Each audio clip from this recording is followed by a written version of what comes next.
Welcome to another episode of the Lose Your Mind podcast. I'm here today with Alan, and today I'm looking forward to having a bit of a chat about the misconceptions of mindfulness because this keeps coming up a lot, and I don't think people really understand fully what is meant by this. Good morning, Alan. Good morning, Kelly. How are you? I'm not bad, thank you. How are you? I'm very well, thank you. I'm intrigued by what you have to say, though. This misconceptions of mindfulness. Tell us more. Good. Okay. So I feel that the more time I spend with people talking about mindfulness in whatever setting, there's quite a lot of misconception around it. I think a bit like meditation, obviously meditation is a form of mindfulness anyway, but there's a lot of pressure, which is what tends to happen in life in all areas, that things should be a certain way. So if you're thinking about being mindful, that whole clear mind thing comes in, not having any stress in your life, being really calm and chilled out, nothing affects you. That is what I think people assume mindfulness is. And while it will bring you points of calm and peace into your life, of course, but a big part of mindfulness for me that I'm finding is an ongoing practice is that it really just helps me manage whatever's coming up. Now, that might not actually look very pretty. It might be quite difficult, but you and I had a bit of a discussion the other day, didn't we, about leaning into the way that we feel. And I feel for me, this is almost the biggest thing that mindfulness has given me, the capability to be able to lean into whatever I'm facing without becoming overwhelmed by it. So it doesn't mean that I'm not going to cry or I'm not going to have situations in my life that are challenging, but I'm much better equipped to deal with what's coming up. And by being mindful about what's going on and being able to be with it, it's really healthy. But the misconceptions still keep coming in, don't they? Because people want things to be a certain way. And ideally, people don't want stress, but these things come for us, right? So what you're over to saying, you. yeah, thank you. So what you're saying is that we're under a lot of pressure to be a certain way, Yeah. and we use mindfulness to help us with that. Is that what you're saying? Well, I think so, but I've been going into some schools recently and speaking with teenagers. I'm hugely passionate about helping people that are struggling at that age group. And I think is what is misunderstood is you can be mindful in a really difficult situation and deal with pain, but in an emotion in a more effective way. So your mindfulness essentially is building up that emotional resilience. But it doesn't have to look really peaceful, because I was even talking to my mum about it, and I still don't think she understands exactly what being aware without judgment is. Yeah, this resonates because I have the same thing as a mindfulness teacher and also as a practitioner of it. And people do think that you should always, when you're mindful, you're always going to be calm and that you're always going to exude this calmness, and that you should be seen wandering around the neighborhood and the village where I live, almost like with Buddhist monk robes on, but it's actually not that, is it? It's we know that mindfulness is being present with whatever is going on, whether that be around you or within you, right?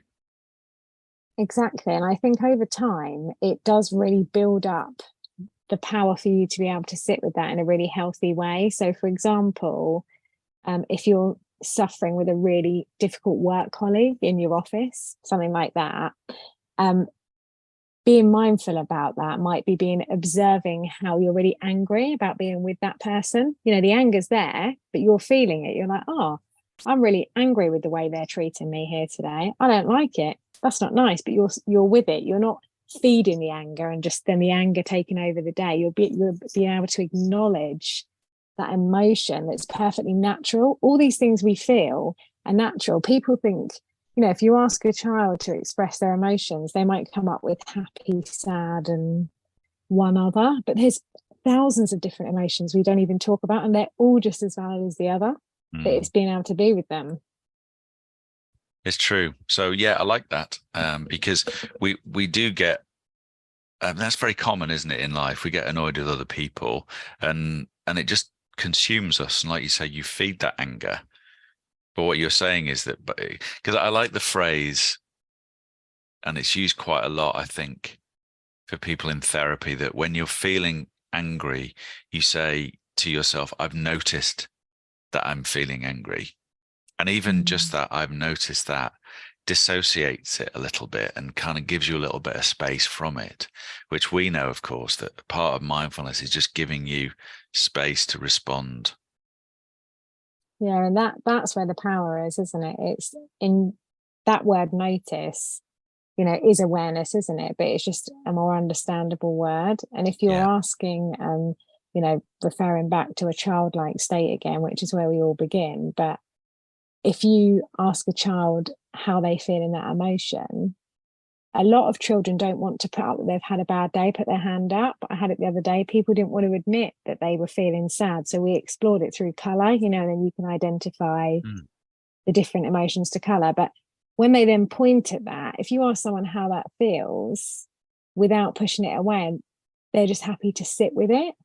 That's mindfulness right there, isn't it? Just acknowledging how that feels. Like, how does that feel for you? It's not right or wrong or good or bad. It's just what you're feeling, and that's okay. Right. Yeah. And you know what? That is so liberating, isn't it? And Yeah. it's a game changer, because, and this is why this is Misconceptions of Mindfulness, because it's turning it on its head. It's stopping thinking, oh, I just have to be calm and cool. But actually, no, sometimes you're not. And we don't have to be calm and cool as people. We have to, we get into situations where we don't want to let our emotions completely take over us, so we end up doing something we regret, like we end up doing or saying something unpleasant to that work colleague that we might regret. But we need to be in control of our emotions. So that's what you mean, isn't it? By building emotional resilience, you're building like a protective barrier, not by denying it, but by just welcoming it in. Yeah, exactly that. And I think mindfulness, one of the superpowers that it gives you is just that confidence in strength. So when you're thinking about building that, you're able to know that it's okay to feel how you feel. You're confident just to be essentially who you are and with what you're feeling, whatever that may be. And that's okay. I mean, we're living in a world, aren't we, where there's so many rules and pressures and the right or wrong way to be. There's so much online in social media with, imagery that's sometimes really unhealthy of how you should or shouldn't be. But what about just being who you are? And mindfulness gives you that. Like, what better place to be strong, confident, and able to process whatever comes up than being yourself? And for Yeah. me, that's what mindfulness has given me. I mean, I remember countless times being stood in a room of people, even in the workplace, and people would talk about what's on the news. Oh, did you hear this thing that's on the news? I'm not a great news watcher anyway, just because I find it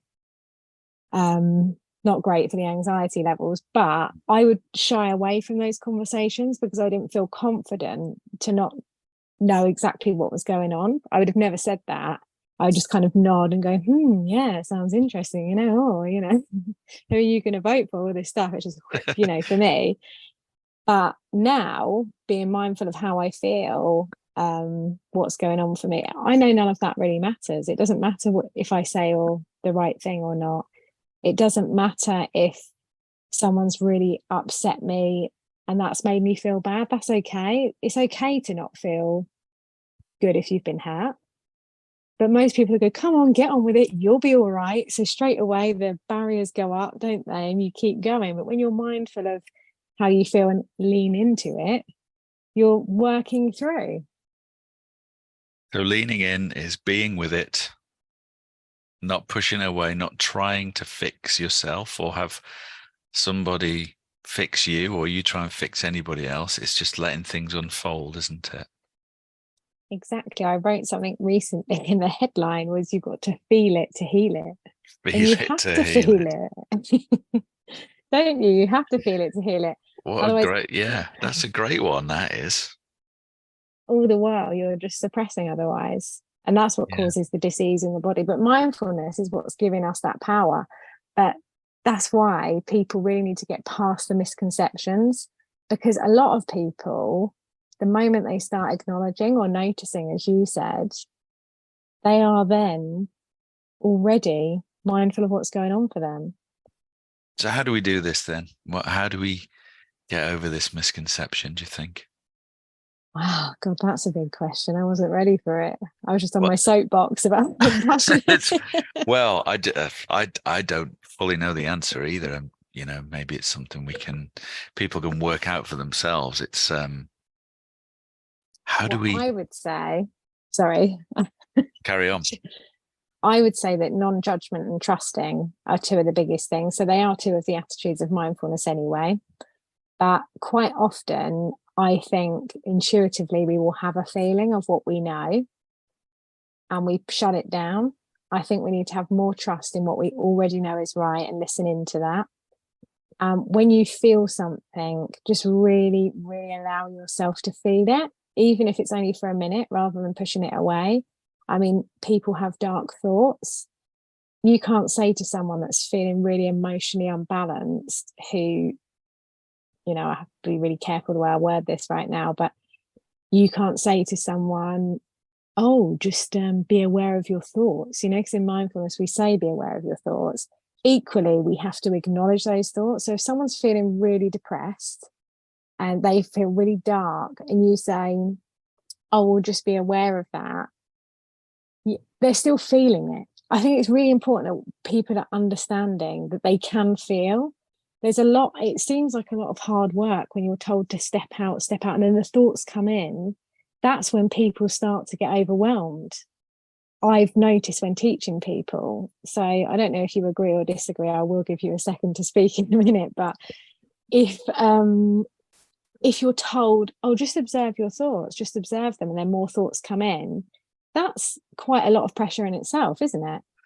It is actually, I feel a pressure as a teacher to get people into a state where they're feeling calm, when actually it's not all about that. Because I think what it is they come along and think, you sit in a mindful meditation group. At the end of it, their wished for outcome is that they feel chilled out. Oh, brilliant, thank you. And then they walk out and come back next week. And it's scratching the surface. It's a part of the puzzle, but it's only a part of it, isn't it? A tiny part of it. It is. But long term, people will feel more calm in small parts of the day all the time. That definitely comes with it. That's why the perseverance is key. But I went to a healing session not too long ago, and we had to lay down for a good couple of hours. And I teach mindfulness like you, but at the end of it, I was so angry at the thought that I had to lay there. I kept thinking, how long is this going to last? When can I get up? There was no music. It was silence. It was like a healing session. I was really agitated. And at the end, the old me would have not said anything, but we did the, how's everyone feeling? And I went, I'm feeling really angry after sitting through that. And it was fascinating, because then the lady said, that's great, because that's obviously what needed to come up for you today. And straight away I was like, brilliant. Oh, I'm just going to feel into that. She said, it's really good. You're just feeling into that anger. That's it. Yeah. Obviously that's what was meant to be here for you today. Yeah. But it's just, mindfulness is being with whatever is, isn't it? It doesn't mean it's, rainbows and I can't think of something else, like bubbles or something. You know what I mean? Yeah, Tibetan bells and peaceful, mountain goats and nice countryside. No, it's not all that, is it? It's being present with it. And I think what you say, and we'll have to wrap it up, I guess, in a second, this feel it to heal it thing is really good, because you're going to end up speeding your healing as well. I know that doesn't rhyme in the same way, but whereas if you're trying so desperately to be calm, you end up grasping too much, don't you? And that's what I spend a lot of time talking to my clients about, is you want this so badly, you're grasping for it. And that's the very thing that's preventing you from just allowing yourself to feel it, allow it to pass through. And then you can see the light go on behind the eyes. You go, oh yeah. Exactly that. But it's hard. It's hard because we're wired to want a certain outcome. That's why we do things. It's a paradox, isn't it? Because that's why we do things, because we want an outcome to get a reward from it. We do, but how beautiful is it just to let things unfold in their own time? As they should, just like nature teaches us. Yeah, as they should. I mean, people have to learn a little bit of patience, of course, and you're right. In nature, like flowers flower when they're ready. Exactly. And we can take a learning from that. So we just need to not rush, be with what's there, and lean in and feel it to heal it. Absolutely. Like I do like feel it to heal it. I'm going to use that. I'm going to steal the feel to heal phrase. So listen, I think we've had a good discussion, don't you? Should we wrap that up for today? Yeah. I hope that's left you guys out there with something to think about. And we look forward to welcoming you back to our next podcast. And thank you, Kelly, for that conversation. I really enjoyed it. No, me too. Thank you. And we'll be back again. We will. We'll see you next time. Bye. Bye.